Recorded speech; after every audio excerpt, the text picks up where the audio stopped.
por ahí. Así que bueno, ahí se vino uno más, ¿viste? Ahora hay 28. Está bien. Y bueno, voy a tomar un poco de jugo. Ya está grabando, ¿eh? Si no digas malas palabras. No, no, voy a tratar de portarme bien. Ahí vino más, alguien más todavía. Le vino Joaquín. 29. Buenas. Y. Sí, Joaquín Pucheta, sí, apareció. Y. No, lo que pasa es que estoy desde la mañana, temprano, ¿viste? Estoy medio. Los viernes es de terror. Pero bueno. Bueno, voy a empezar a contar algo del error estadístico. De error estadístico. Y, y voy a contar algo del promedio, para empezar, que es el primer estimador de lo que uno quiere medir, promedio. Y también contarles un poco de por qué es algo bueno en principio. Así que primero voy a compartir pantalla y vamos a ver estas cuestiones que quería ver, que quería hacerles ver a ustedes. Y después les voy a contar un poco el práctico, a ver, para más o menos, a ver, para que tengan una idea de qué se trata. Bueno, vamos a buscar.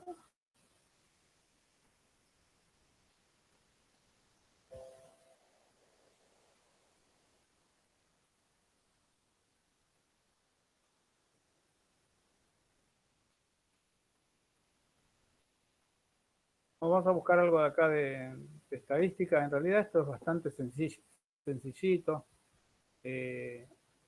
No es nada raro. Les voy a contar más o menos de qué se trata. Voy a ampliar. Voy a ampliar para que vean un poco mejor. Sí, por favor, profe. ¿Ahí se ve bien? Sí, se ve bien. Sí, sí, profe. Bueno, supongan que estamos haciendo una serie de mediciones porque queremos determinar el valor de alguna cosa. Y supongamos que esa cosa tiene un valor verdadero, por ejemplo, no sé, la longitud de un objeto, un tiempo de caída, o queremos medir alguna otra cosa, la masa. Lo que se usa habitualmente para estimar el valor ese verdadero que uno presupone que existe es el promedio como estimador. Y fíjense que acá tenemos cómo calculamos el promedio, que se suele simbolizar con la letra mu o con una X raya arriba. Y bueno, tenemos las mediciones acá. Primera medición, segunda medición, tercera, y así sucesivamente hasta la última, hasta la medición n. Todas esas las tenemos que sumar y dividir por la cantidad de mediciones que hicimos. Y eso sería el promedio. Utilizando una notación más comprimida, el promedio que estoy usando la letra griega, esta mu, promedio, de los valores de estos x, sería la suma de los xy hasta n dividido n. ¿Hasta ahí más o menos se entendió? ¿O hay alguna dificultad ahí? Sí, se entiende, profe. Sí, se entiende. Ahora, yo había escrito esto y bueno, parece, qué sé yo, una definición por ahí. Pero le quería contar un poco, y no lo hice tan prolijo porque en realidad se me ocurrió hace un rato. Le quería contar un poco por qué el promedio es un buen estimador. ¿Por qué es un buen estimador? Y para eso voy a minimizar esto o a cerrarlo. Después lo abro de vuelta. Y voy a abrir algunas de mis cosas manuscritas que siempre están fuera de foco, que ya saben, ¿no? Las mejores fotos las saca usted, profe. Sí, sí, o que por ahí le muestro fotos de galaxias, de la luna, todo perfecto, y sacar una foto, un papel medio metro y no la invoco, pero bueno. Profe, eso es muy cierto.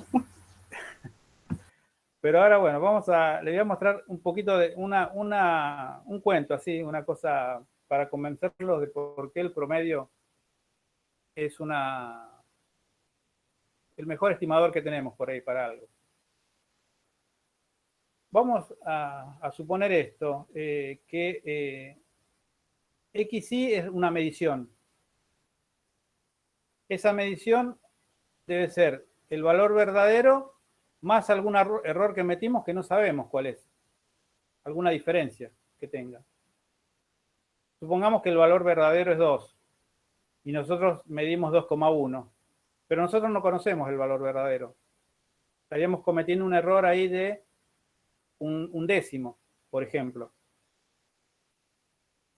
Entonces, todo valor se lo puede pensar como el valor medido igual al valor verdadero más algún errorcito que no conocemos.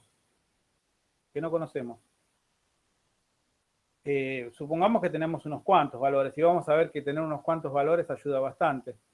Entonces, el promedio, que es esta expresión que yo les mostré recién, que es la suma de los valores medidos dividido n, se puede escribir como la suma de los valores medidos, yo los reescribo como los escribí acá arriba.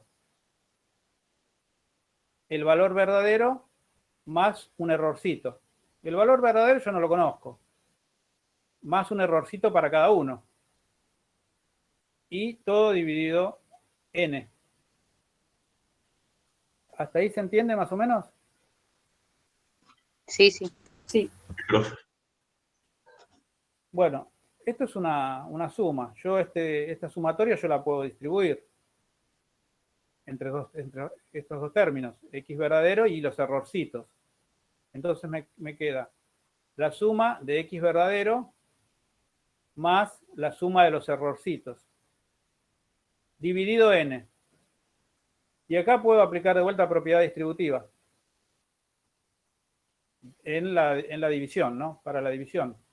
Si yo aplico distributiva y hago este término contra este otro término, es decir, distribuyo la n dividiendo, me va a quedar la suma de los valores verdaderos n veces es n veces el valor verdadero.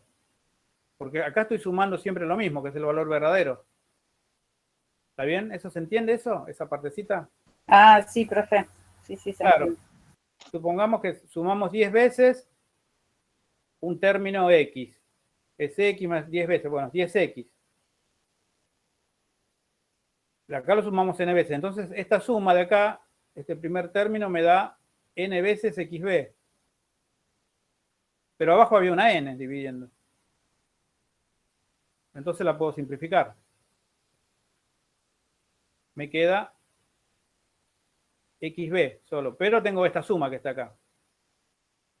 Ahora hay que pensar un poquito sobre esta suma, a ver. La suma de los errorcitos, dividido n. Lo que va a pasar es que uno cuando comete errores, si no tiene supongamos que estamos midiendo algo y por ahí a la regla está mal construida y le falta 1 centímetro. En vez de tener, en algún lugar, en vez de tener 10 centímetros, tiene 9. Bueno, ahí estamos haciendo un error que se reitera y es un error sistemático. Eso no. Pero supongamos que estamos haciendo una medición con un aparato, una regla bastante buena, por ejemplo, de una longitud. ¿Y qué pasaría con estos errorcitos? Esos errorcitos dependen de dónde yo ponga la regla al principio y de cómo la lea al final, por ejemplo. Pero por ahí, qué sé yo, si uno tomó alguna cerveza o algo, por ahí capaz que la regla la pone, en un principio la pone de una forma, después capaz que la corre un poquitito y tiene una lectura. ¿Cómo te vas a tomar una cerveza antes de hacer Sí, claro, para alentarse, para darse ánimo, para hacer la experiencia. ¿Cómo no? ¿Por qué no? Bueno, no me hagan caso, estoy diciendo pavada, está bien, no me hagan caso. Pero digo, no, es un señor que se tomó, ustedes no. Profe, queda grabado esto, no haga apología del alcohol. No, este curso no, pero en otros cursos sí pasa. Y bueno, a ver, estos errorcitos, ¿qué signo pueden llegar a tener? ¿Pueden ser todos del mismo signo? Es decir, ¿siempre le pifia para el mismo lado? ¿O hay errores? No, pueden ser positivos o negativos. Claro, Para un lado y para el otro. puede ser por exceso o por defecto. Entonces, esta suma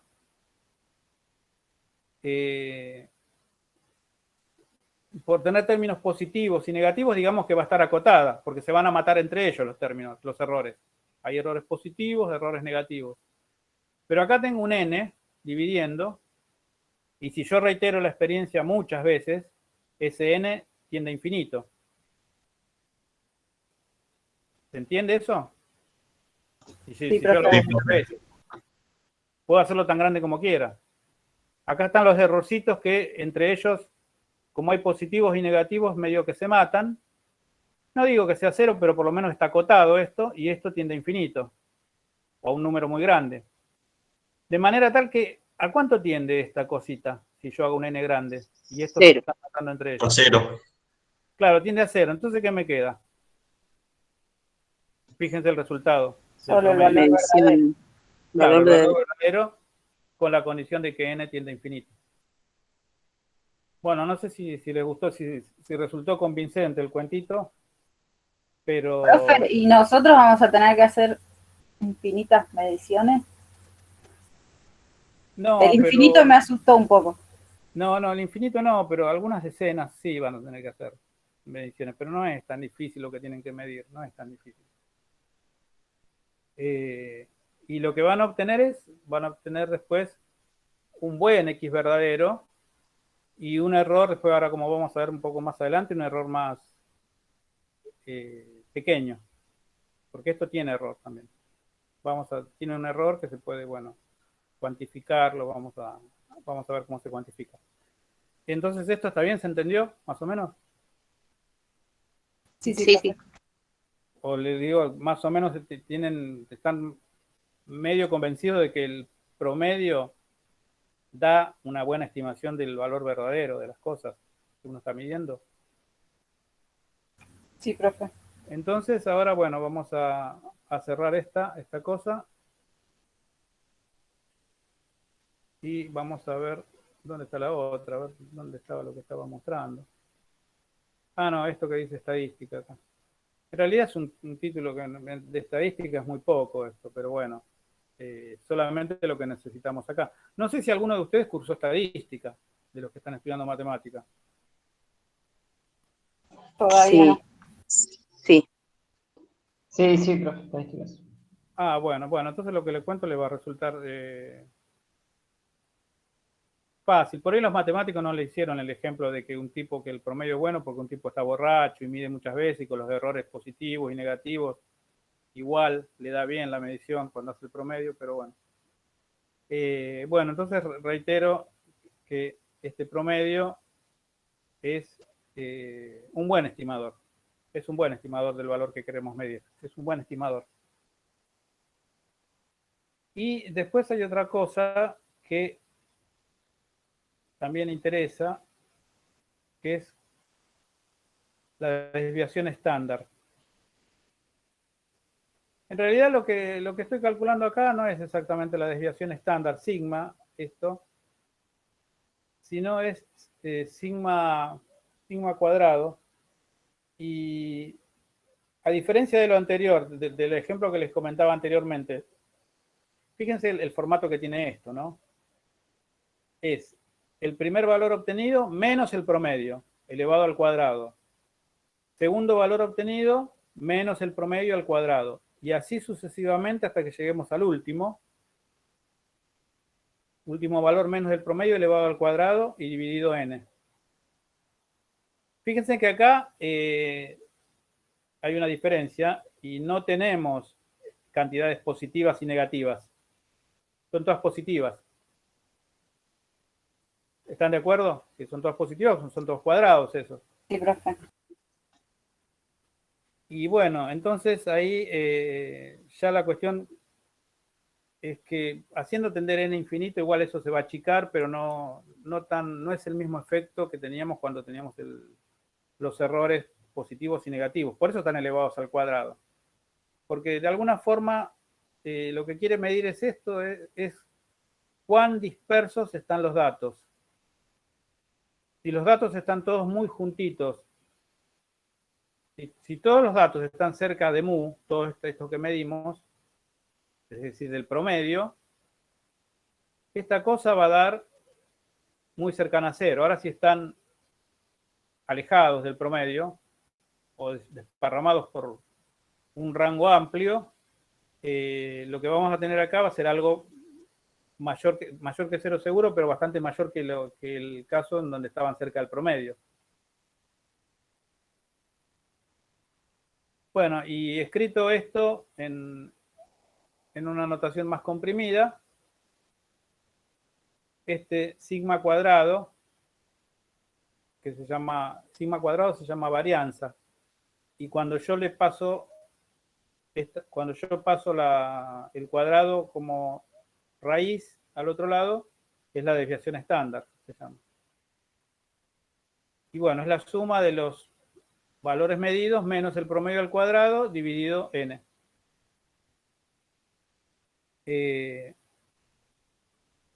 Bueno, no sé si tienen alguna pregunta ahí.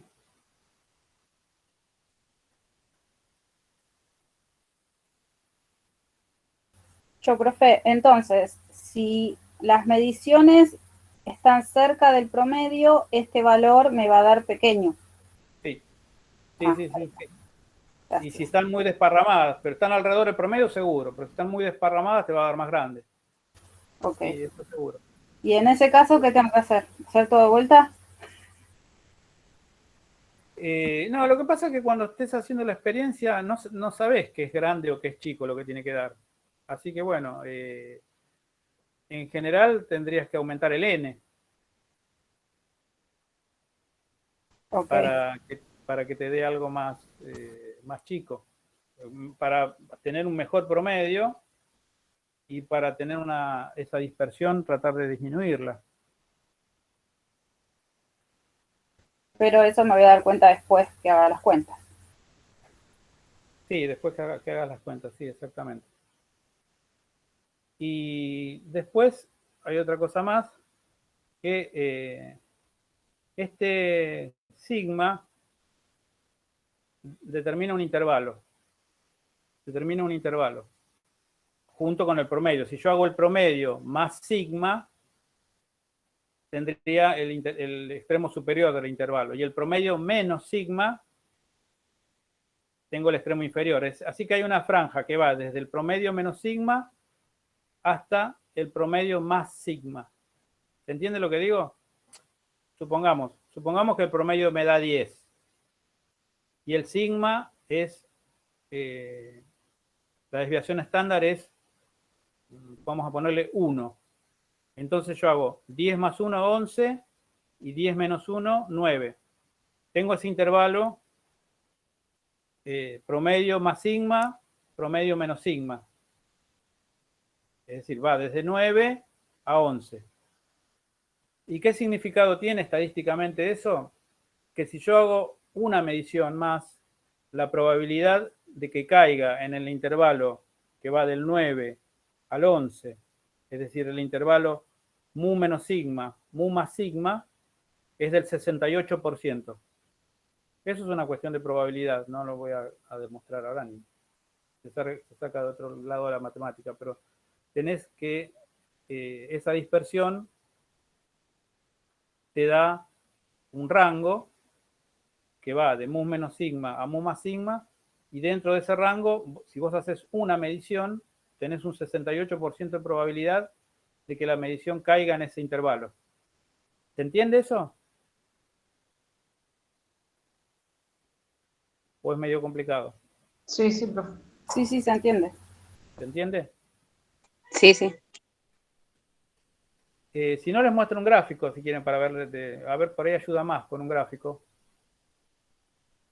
Para ver, pero bueno, se lo muestro enseguida el gráfico, para ver cómo es.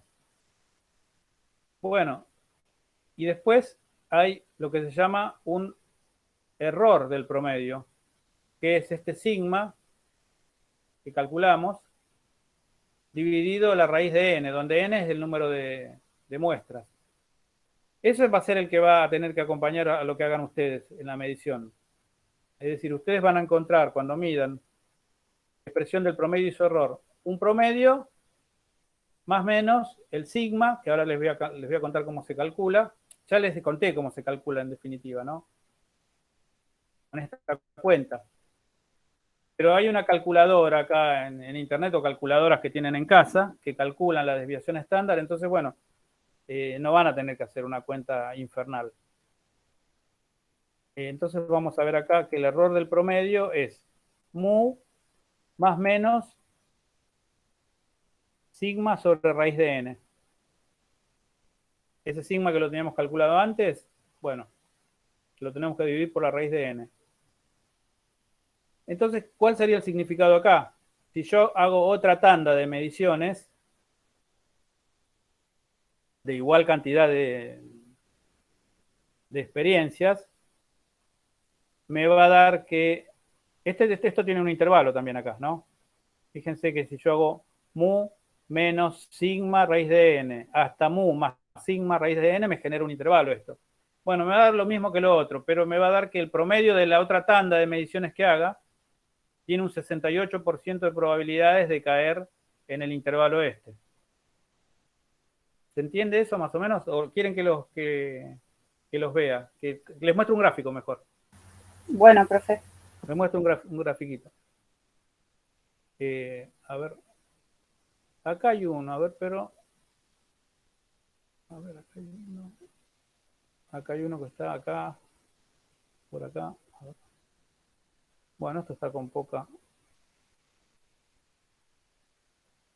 No, esto le voy a sacar un poco de resolución. Ah, bueno. Le saqué demasiado.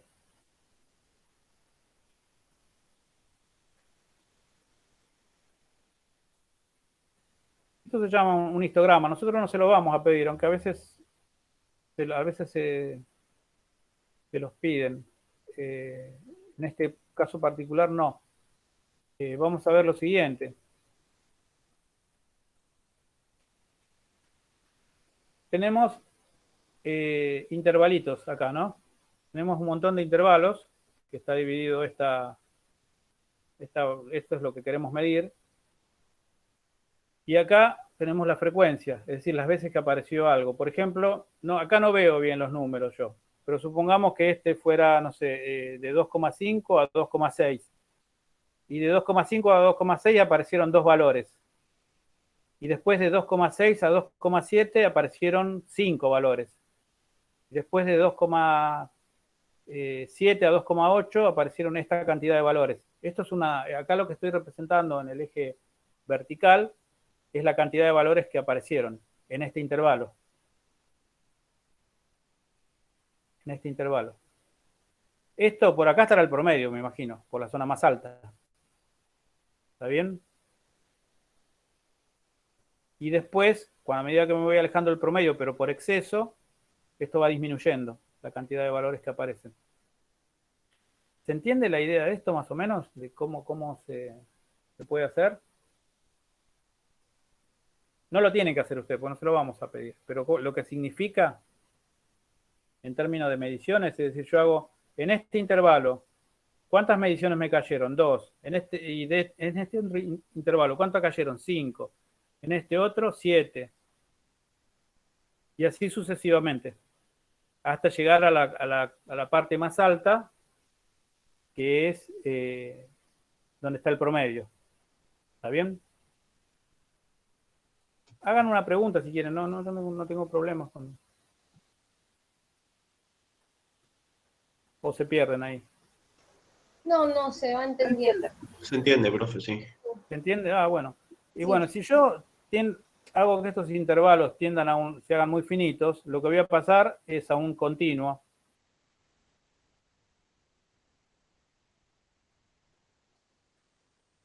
Voy a pasar a un continuo, que mejor se los muestro en otro gráfico. A ver, el continuo este.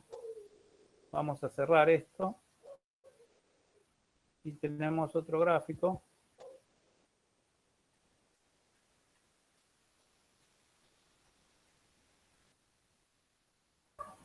Profe, ¿ese archivo lo va a compartir en el aula después? Se lo puedo pasar a Carlos, sí. Se lo puedo pasar a Carlos, sí, no habría problema. Vamos a ampliar esto. Un poquito. A ver. Ahí está. Si yo esto lo hago en un continuo, esas puntas que aparecían, esos picos que aparecían y que iban subiendo, toman esta forma. Y esto se llama distribución de Gauss. Una distribución de Gauss, normal, distribución normal. Fíjense lo que yo les decía acá. Por ejemplo, acá está el promedio. En el promedio tiene un máximo la función esta, de Gauss. Y fíjense, acá hay un sigma y acá hay un sigma para atrás. Este es el promedio más un sigma y el promedio menos un sigma. Y entre la zona esta tiene una probabilidad de que un dato caiga ahí es del 34,1 más 34,1. Yo le dije el 68% para redondear, pero es un poco más. ¿Se entiende? Y por ejemplo, para que caiga en esta zona, en promedio mu más un sigma hasta 2 sigmas, 2 desviaciones estándar, para que caiga en esa zona tiene una probabilidad del 13,6%. Fíjense que a medida que nos vamos alejando, la probabilidad es más baja.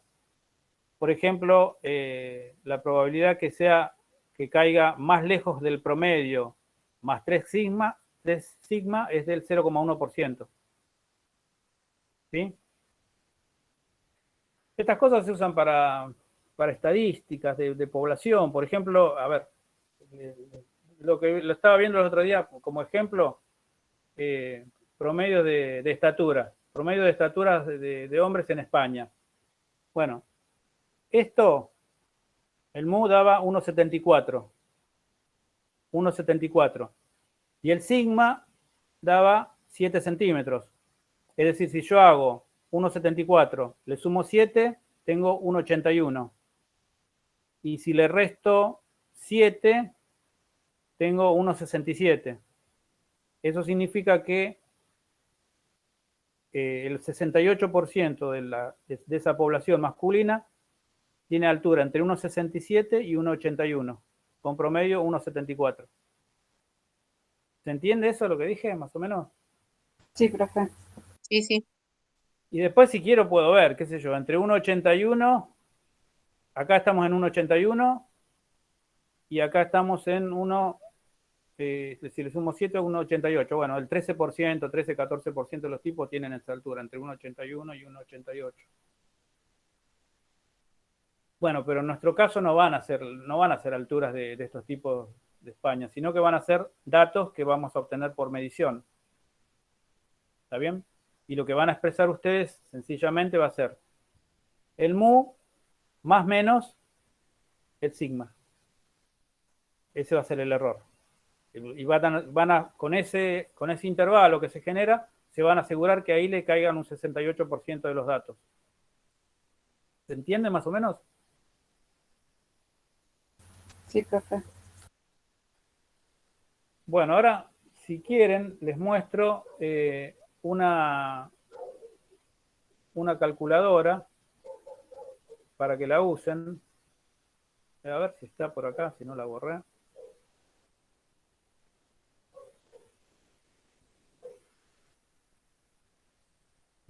¿Qué pasa? No me deja. Ah, sí, a ver. Está haciendo lío. Acá hay una calculadora de promedios. ¿La ven ahí? ¿Se alcanza a ver ahí eso? Sí, profe. Calculadora de desviación estándar, y yo lo puse en el buscador como calculadora de promedios y desviación.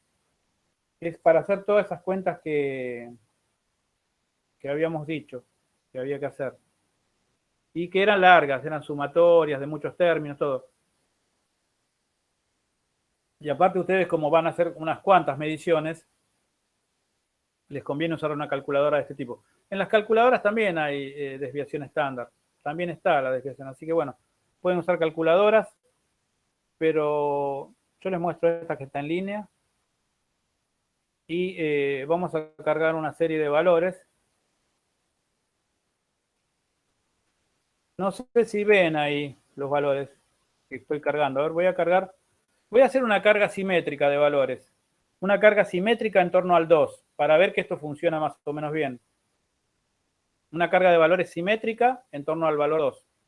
Por ejemplo, pongo punto 7, 1.8, 1.9, 2.0. Más vale que si ustedes están midiendo y les salen las cosas así tan ordenadas, vayan y jueguen al 15, pero no le van a dar así las cosas. Pero bueno, lo estoy haciendo para que sea una cosa fácil. Le metemos otra coma, metemos 2.1, otra coma, 2.2, otra coma, 2.3. ¿Se dan cuenta que por la simetría de los valores, el promedio, cuánto va a dar? Porque estoy apartado del 2, desde el 1.7, y después excedido hasta el 2.3. Debería dar 2. Justo el valor de 2, ¿a dónde está? Te debería dar 2 porque lo metiste justo en el medio. Lo metiste justo en el medio y aparte lo que fuiste moviéndote fueron unas movidas de a una décima. Y saltando 1.7, 1.8, 1.9. Bueno, le ponemos calcular. Y acá hice algo raro. Mira, yo quería que me dé bien esto, pero metí algo mal acá. A ver.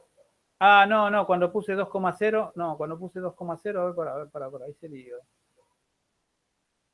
Acá hice lío. Me tomó un 0 de valor. Bueno, acá, a ver, calcular de vuelta. Y acá debo haber hecho una otra macana, a ver. 1,7, 1,8, 1,9, 2, 2.1, 2.2, 2.3. Donde No sé por qué el promedio no me da 2. donde pusiste 1,8, tenés que poner 1.8.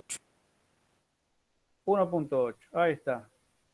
Ahí está, gracias. Qué vista, La verdad, pues yo estoy acá con los anteojos y no... No, me uní desde el celu y puedo agrandar la pantalla, entonces se ve mejor. Bueno, entonces, como ustedes tienen que ir tocando los números hasta que le dé lo que les tiene que dar. Así se hacen las cosas, ¿no? Calcular, ahí está, bueno, ahí está, gracias. Le metí los valores, le pifié todo. Bueno, acá está la media, que justo es el valor del medio, que se preveía por la simetría que tenía la distribución. Y esta es la desviación estándar.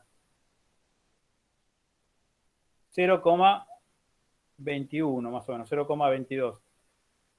Si uno estuviera midiendo algo entre 2 más 0,21 como extremo superior y 2 menos 0,21, eso me va a generar un intervalo. Y si tomo otro dato más, es probable tener una probabilidad del 68% de que el dato caiga en ese intervalo. Pero a esta desviación estándar que tienen, la tienen que dividir por la raíz de n, que acá no lo hace este programa. Así que bueno, la raíz de n sería, por ejemplo, para nosotros raíz de 7.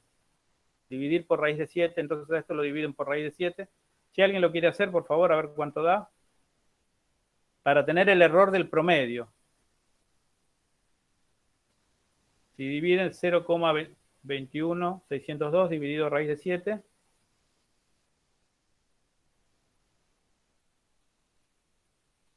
¿Cuánto da más o menos? 0,08 más o menos. Yo puse 0,22 puse. Ajá, redondeaste a 0,22 y te Sí. dio 0,08. 0,0831, bueno, sigue, ¿no? Bueno, y eso se podría redondear por ahí porque cuando uno está con los errores es mejor exagerar un poco a 0,08 a 0,1 por ahí. Se podría, para ser conservador. Perfecto. Ahí usted como que está redondeando, yo diría 0,09 estaría mal. Y porque depende con cuántas cifras significativas vamos a trabajar el error. Si lo vamos a trabajar con Ah, una claro. cifra significativa al décimo, por ahí sería mejor hacerlo así. Si por ahí da como para trabajarlo con 2 cifras significativas, es decir, con centésimos, bueno, se trabajará con centésimos, 3 centésimos. Perfecto. Pero bueno. Bueno, entonces esta calculadora ya la tienen ahí más o menos ahí en la cuestión de... Bueno, la buscan ahí en internet, yo lo puse, acá dice easycalculation.com. Y bueno, y meten esos datos. Lo que pasa es que ustedes van a tener que meter muchos datos. Y traten de no hacer lo que hice yo, de pifiarle con la coma y los puntos. Traten de hacerlo con cuidado. Y les va a dar, esto les da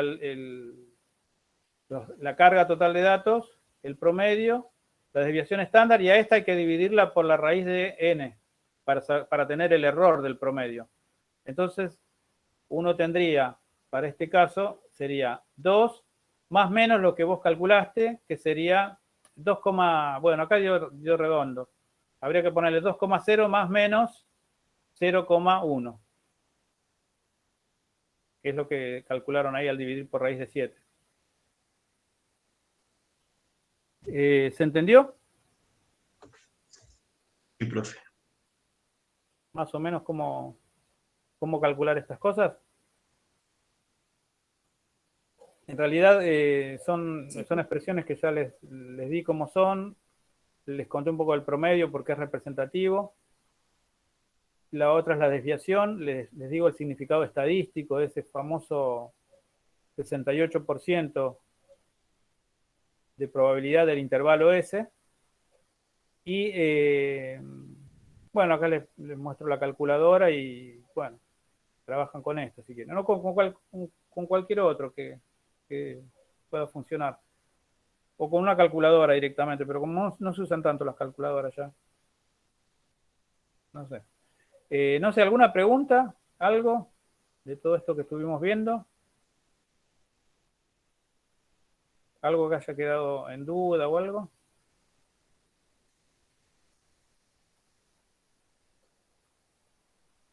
No, profe, por ahora no. Después cuando empecemos a hacerlo, ¿podemos consultar o como es trabajo práctico no se va a poder? Sí, se puede consultar, sí. La idea es que vayan aprendiendo, ¿no? Porque después se vienen los otros trabajos a final de cuatrimestre y que tengan las herramientas para saber cómo hacer el informe, cómo trabajar con los errores, cómo calcular los errores, todo eso, y la van haciendo con este trabajo, la van haciendo. Y bueno, a ver si hay alguna otra cosa más. Tenía problemas. Profe, también. yo tengo una pregunta. Sí, el problema, ¿cómo va a ser la experiencia? Entregamos el informe el 13. Si el informe está mal, ¿queda desaprobado y hay que recuperarlo o es como en intro que lo devuelven y hay que reescribirlo? Yo creo que, bueno, ahí no sé si debe andar Carlos por ahí, pero la idea es que haya... Sí, todavía no lo terminamos de charlar con Néstor. Una posibilidad es que puedan hacer entregas previas, o sea, que no esperen hasta el 13 para entregar, que pueden entregar antes y se lo podemos ir ajustando.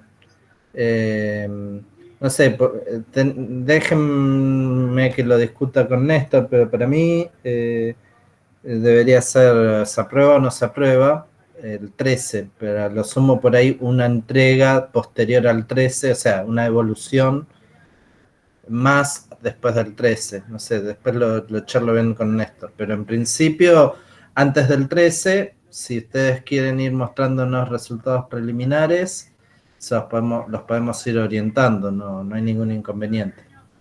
Y después del 13, después les confirmamos bien el martes. Sí, igual Carlos vos habías dicho que esto tiene una eventual recuperación, tiene también, ¿no? El trabajo. Sí, después hay... evaluatoria, hay un recuperatorio de esto, sí. Bueno, está bien. Y bueno, entonces, si quieren, ahora les contaría un poquito de la experiencia, cómo sería en sí. Si no quieren, no sé si quieren hacer más preguntas sobre esto de estadística, pueden hacerlas.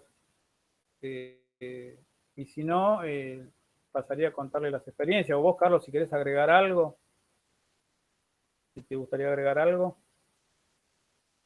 Sí, si veo que puedo echar algo, lo agrego, si no, no, qué sé yo, vos habla tranquilo. Bueno, perfecto. Entonces, bueno, si quieren les muestro un escrito de cómo sería el experimento en sí. Vamos a verlo más o menos. Sí, Bueno, profe. Bueno, vamos a ver el experimento. A ver. Cerramos la calculadora de desviación. Vamos esto. Minimizamos acá. Y bueno, estas son las ideas básicas que le había comentado a Carlos y estuvimos charlando y bueno, están escritas en forma bastante preliminar, pero se van a llevar una buena idea de lo que se trata esto. Es determinación del coeficiente gamma asociado al rozamiento viscoso.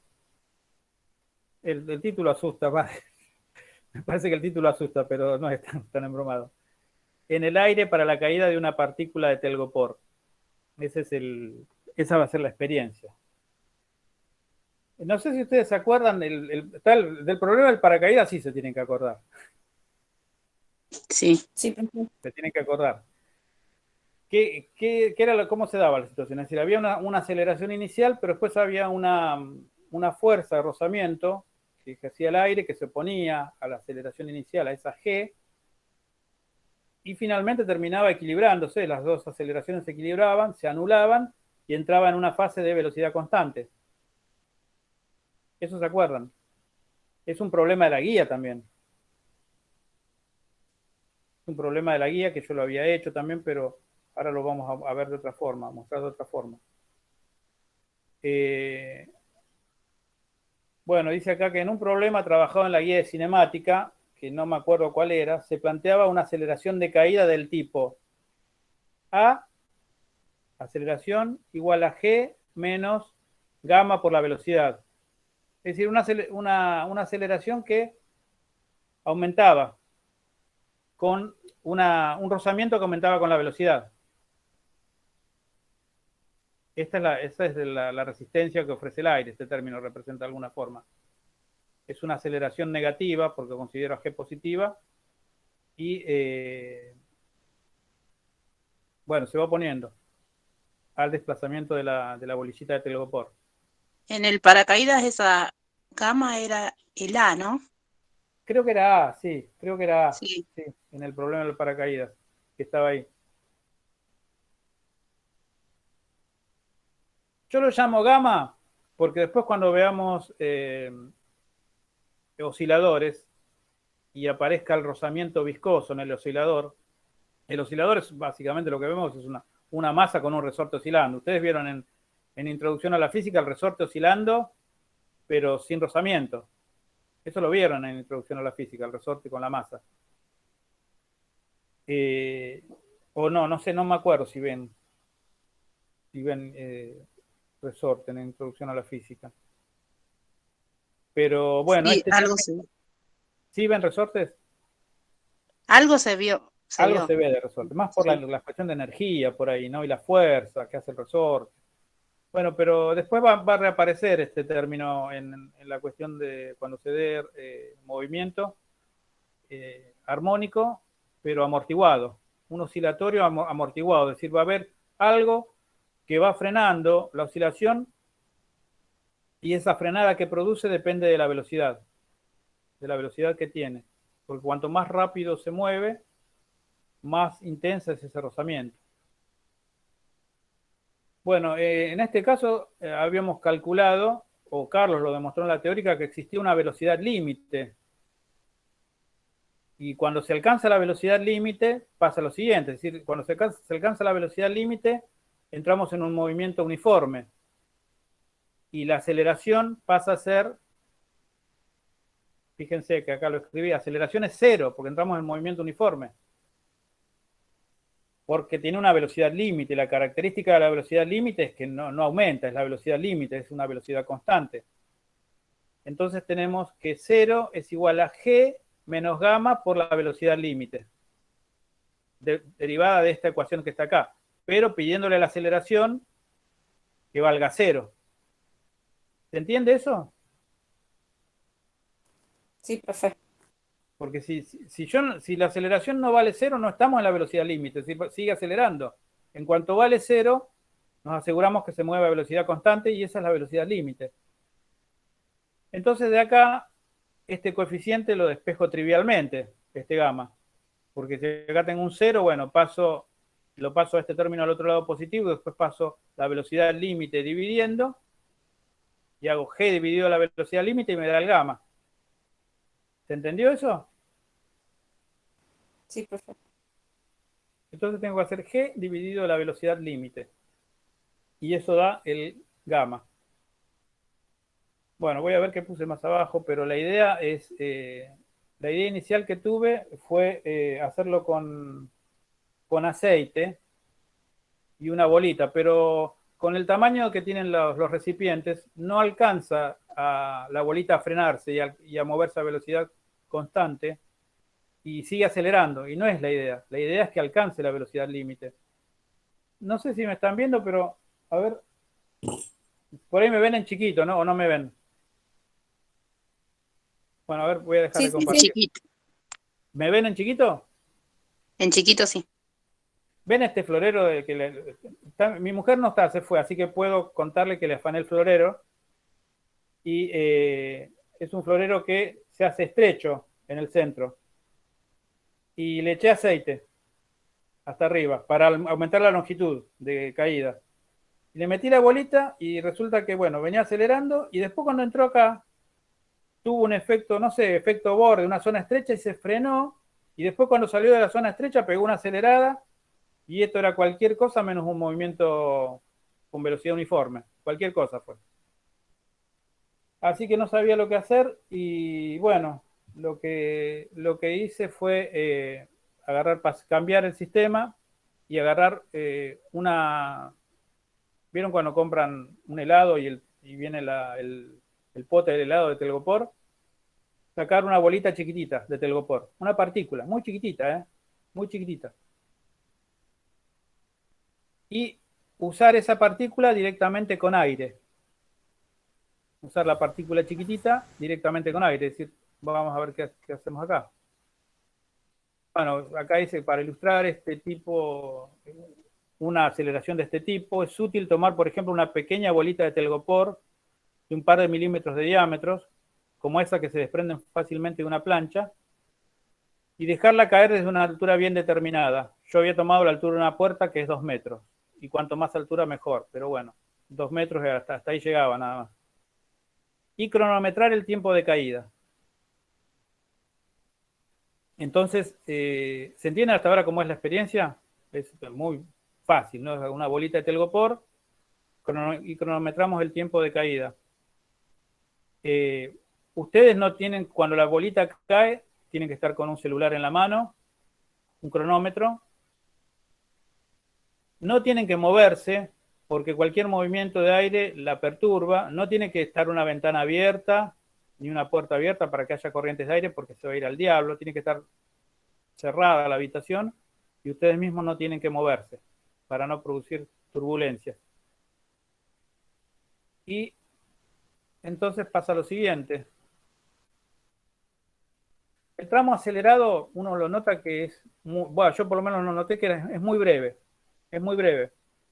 Es decir, el descenso se produce a velocidad constante. Es decir, que rápidamente entra a bajar a velocidad constante. Ustedes van a ver la bolita que va bajando muy despacito. Entonces, si hacen el cociente velocidad dividido tiempo, la mayor parte de esa velocidad va a ser la velocidad límite. Dividido el tiempo, bueno, hacen el cociente entre la altura de caída y el tiempo empleado y eso va a ser una buena aproximación de velocidad límite. ¿Por qué? Porque la mayoría del tiempo, la mayor parte del tiempo, eso va descendiendo a velocidad constante, la pelotita de telgopor. Y bueno, finalmente podemos despreciar ese pequeño tramo acelerado y tomar como buena estimación hacer la división entre la altura de caída sobre el tiempo empleado. Ustedes lo van a cronometrar al tiempo empleado. ¿Se entiende más o menos hasta ahora? Sí, profe. Sí, se entiende. Lo que estoy justificando acá es por qué si estoy haciendo una caída libre, no aplico las fórmulas de MRV ni nada, no, acá no las puedo aplicar porque el rozamiento del aire es pequeño, pero la bolita es tan despreciable, la masa que tiene, que el rozamiento la logra frenar, de hecho, y anula la aceleración de la gravedad. Por eso entra en un régimen de caída de movimiento uniforme. Rápido entra. Bueno, acá viene la parte tediosa, por ahí que lo había escrito, que para la determinación de la velocidad necesaria, que la necesitamos a esa velocidad, porque acuérdense que para determinar el coeficiente este coeficiente que es el gamma, que estaba en el problema, que como bien dijeron que aparecía como A en un problema, hay que hacer la división entre la gravedad y la velocidad límite. Entonces yo la gravedad, yo la tengo, está, yo ahora les voy a dar un valor. Ustedes la conocen también. Y la velocidad límite es lo que tenemos que medir. Entonces vamos a tratar de hacer un montón de divisiones entre distancia y tiempo. Sencillamente. Dice, se procederá a reiterar decenas de veces la caída de la pelotita desde la altura prefijada. Y luego se realizará un conjunto de datos. Al conjunto de datos un tratamiento estadístico. ¿Qué es el tratamiento estadístico? Y bueno, te dio que a mí me da alrededor de 2 segundos la caída. Bueno, 2 segundos, 2,08, todos esos datos los van a ir cargando en el programa ese que les di, que calculaba el promedio y calculaba la desviación estándar, y después lo tienen que dividir por la raíz de n. Acá le digo reiterar decenas de veces la caída de la pelotita, bueno, no sé cuántas veces, háganlo 30 veces, 40, 50, no sé cuántas veces quieran. Igual no es tan complicado hacer eso. Y todos los datos que tengan, bueno, los van a tener en una tabla y los van a cargar en el programa ese o en el que quieran para determinar el promedio, que es el valor más probable, con su error.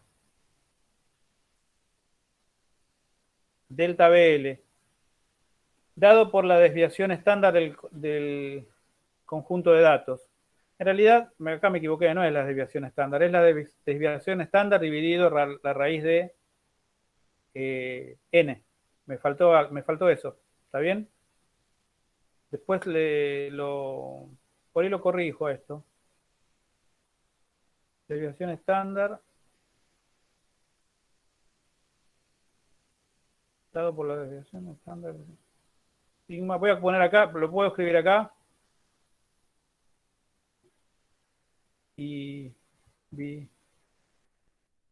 pido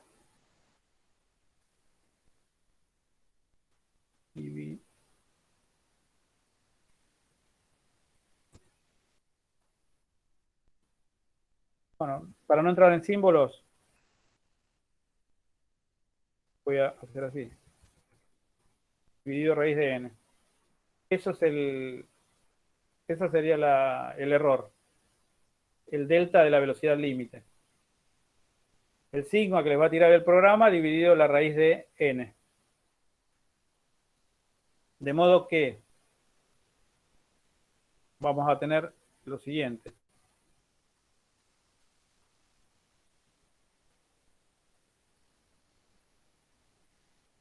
A ver. La velocidad límite va a ser el promedio, que se los tira a ustedes, más menos este delta BL. La variación de velocidad límite que la calculan haciendo la desviación estándar dividido la raíz de n. ¿Se entiende hasta ahí más o menos? Sí, profe. ¿Se entiende bien?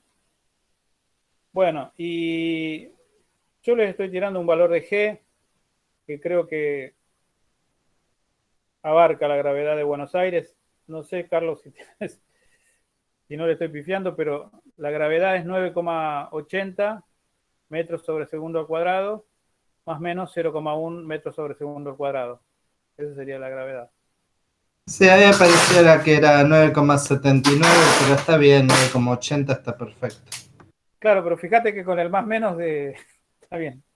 Pero para ponerle un error a la gravedad también. Pero sí, está bien. Bueno, entonces se podrá hacer una estimación de gamma, porque nosotros tenemos las dos cantidades que las vamos a evaluar en su promedio y vamos a propagar el error también.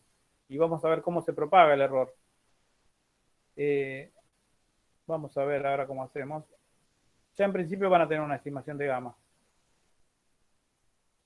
Y bueno, dice, para cuantificar el error de gamma se usa el procedimiento estándar de propagación propagar errores usando derivadas parciales. Si nosotros tenemos una función de dos variables, x e y, en este caso son dos variables también, g y velocidad límite, tenemos lo siguiente. El error de f es la derivada de f respecto de x por el error de x, más la derivada de f respecto de y por delta y. Esto es algo totalmente general para propagar un error en una función de dos variables, donde las variables, bueno, tienen un rango de variación delta x y delta y ese es el error de la función. Pero, a ver cómo vamos a hacer nosotros. Este es lo general. Pero para nuestro caso, el caso de gamma, tenemos lo siguiente. Es lo mismo, pero ya particularizado. Delta gamma, el error de gamma, va a ser la derivada de gamma respecto de velocidad límite por el error de velocidad límite, que se lo calcularon por estadística. Por la estadística de las decenas de datos que tienen. Y la derivada de gamma respecto de la gravedad por el error de la gravedad, que ahí estaba puesto en un 0,01 metros sobre segundo cuadrado. Bueno, y finalmente el coeficiente buscado es, vamos a ver qué es. Es el gamma, este gamma calculado con los valores medios, es decir, usando esta expresión que tenemos acá, usando la expresión que está acá arriba, a ver, vamos a ver arriba. Esta expresión, G dividido BL con valores medios, que son los más probables,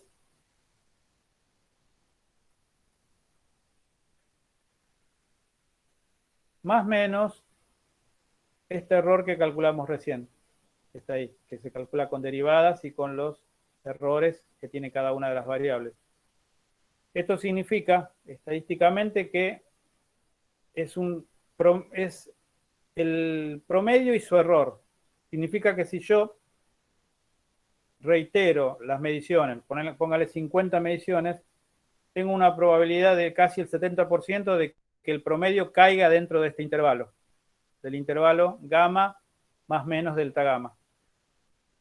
Que eso es porque es una distribución que se supone distribución normal. Y bueno, eso es todo la parte de matemática y la parte de cómo medir los errores y propagarlos.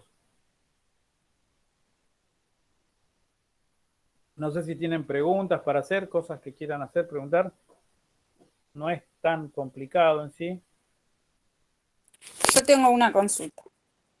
Sí. Entonces, si el trabajo lo hacemos de a dos, ¿no? Que Carlos dio la posibilidad de hacerlo de a dos. Una sola persona es la que tiene que medir porque no vamos a tener la misma partícula de telgopor.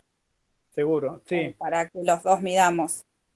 Bueno, en este caso por ahí pueden medir las dos por separado e incrementan la estadística, porque 100 mediciones del mismo tipo está bastante bien para cada uno. Pero si varía mucho la partícula no debería variar mucho. Si ya tienen dos experimentos distintos y los pueden comparar, entonces ahí pueden discutir el tiempo de reacción de cada uno, pero yo pienso que si lo tiran de 2 metros de altura, no va a variar en el número. Y bueno, traten que la bolita sea lo más, que no sea una bolita que esté achatada, que sea una bolita, bien esférica y que tenga el mismo diámetro más o menos, ¿no? Claro, lo que pasa es que a distancia, ¿cómo hacemos para medirla? Si es tan chiquitita.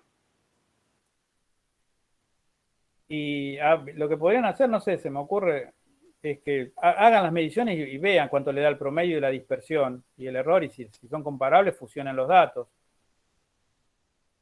Claro, ahí nos vamos a dar cuenta si hay mucha diferencia. Claro. Si no hay mucha diferencia, no sé qué pensás vos, Carlos, si podrían, si son cosas que le dan similares. Sí, lo tiran de una altura fija. Esa variable ya está. Sí. Ya está. Póngale 2 metros con una cinta métrica bien medidito. Sí, Claro, sí, entonces, no, mi pregunta es sobre la medida de la partícula. la medida de la partícula. Pero eso lo mide cada una. No creo que vaya a haber. Tienen que buscar similares para que no haya diferencias importantes. No sé si van a elegir una pelotita o van a romper un cacho de telgopor. ¿Qué es lo que les sugeriste? Y que remite que el telgopor está hecho como con esas pelotitas que aglomeradas. Sí. Sacar una pelotita de ahí. Debe ser más o menos 6 milímetros de diámetro. O más O chica. busquen Más... dos pelotitas que sean más o menos iguales. Sí. No debería ser significativo, porque me parece que depende más que nada del área. Por eso, si buscan algo que sea de dimensiones similares, no debería. Después tienen una deformación cada pelotita propia, pero bueno, eso ya no lo pueden mejorar. Bueno, pero esa deformación también la tenemos que contar como error, ¿o no? Y eso lo va a determinar la medición. Si las 200 mediciones, 100 que midió una, es muy distinta a las 100 que midió la otra, sí. Eso es un resultado que pueden obtener del experimento de Yapa. Eso es como diría en la conclusión, ¿no? Claro. Ese efecto, no sé si haremos el de resonancia, pero notamos que es importante, cuando no tanto con el grupo de la noche, sino cuando lo hicimos con el grupo de la mañana, que no les daba bien la viscosidad, con el péndulo, que es uno de los experimentos que tal vez hagamos ahora, era relevante el tamaño y las dimensiones. Para mí lo que tienen que buscar son dos pelotitas lo más parecidas posibles. Y probar, ver qué pasa. Porque lo que estaba viendo en un trabajo que hicimos hace un tiempo, que esta proporcionalidad con la velocidad se llama ley de Stokes, y que es, exacto, y que es válida en tanto, cuanto más chica la partícula es, más aproxima la fórmula proporcional a la velocidad. Después cuando la partícula es más grande, una pelota más grande, creo que nosotros habíamos hecho una experiencia y era proporcional a b², y ya es otra historia. Sí, eso tiene que ver por la superficie de contacto con el fluido, en este caso el aire, ¿no? Entonces, ahí hay una cuestión, hay un juego ahí con una suerte de fuerza de empuje. Y por eso me parece que aparece el cuadrado. Y cuanto más chico es, ese efecto es menor. Sí. Creo que es por eso, no estoy seguro. Pero bueno, tienen dos pelotitas parecidas. Si no tienen diferencias significativas entre los experimentos, no las tienen. Y si los tienen, una posibilidad podría ser las dimensiones de la pelotita. Sí. Ok, profe, gracias.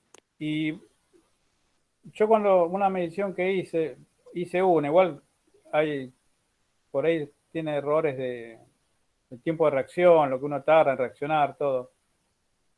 Accionar y desaccionar el cronómetro. Pero a mí me daban orden en 2 segundos más o menos el tiempo de caída, desde 2 metros, más o menos 2 metros. Entonces yo dije 2 metros porque es el marco de una puerta, más o menos. Las puertas miden 2 metros habitualmente. pero una caída libre desde ahí la pelotita tardaba 2 segundos, y una caída libre, hice la cuenta de caída libre usando G, y me daba que tarda 0,6 segundos. Es decir, está bastante frenada la pelotita. Es decir, cae prácticamente 4 veces más lento. Ah, ¿y nosotros debemos hacer esa comparación también, profe, o vos la hiciste porque sí? No, yo la hice para ver cuánto se frenaba, para ver si efectivamente se frenaba bastante. Y sí, se Claro, frena Néstor bastante. lo que hizo es una factibilidad del experimento. Si él o sea, lo que hizo Néstor es evaluar si era razonable suponer que la velocidad es constante o no. Claro, claro. Y igual a simple vista se ve que baja despacito, va como un copo de nieve, va cayendo. Así. Y no, parece que si no hacen, más vale que no, bueno, ya les comenté que no tiene que haber turbulencias, ni ustedes mismos no moverse mucho. No puede haber niños revoloteando por ahí, entonces. No, que chicos con una revista apantallando, esos no. Y se van a querer prender por ahí. Por eso, sí, van a ver sí, con la seguro. pelotita, Y tirando una también, pelotita. yo no sé, el efecto de la estática es importante. ¿Se te pegan los dedos la pelotita? Sí, a veces sí. Sí, entonces eso, bueno. O sea, si les pasa eso, esas mediciones las descartan, ¿no? Claro. Claro, porque por ahí se empieza a cronometrar.